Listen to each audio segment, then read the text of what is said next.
یعنی جذاب و کاریزماتیک یعنی کسی که جذابیت داره. این تعریف درسته در لغت بله، اما در عمل کاریزما کلا یه معنی دیگه میده.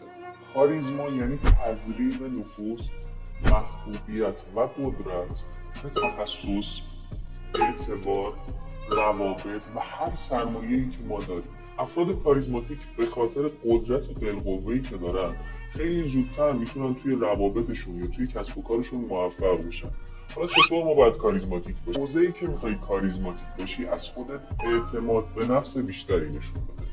دو، روی زبان بدنت کار کن. افراد کاریزماتیک بادی لنگویج خیلی قوی دارن.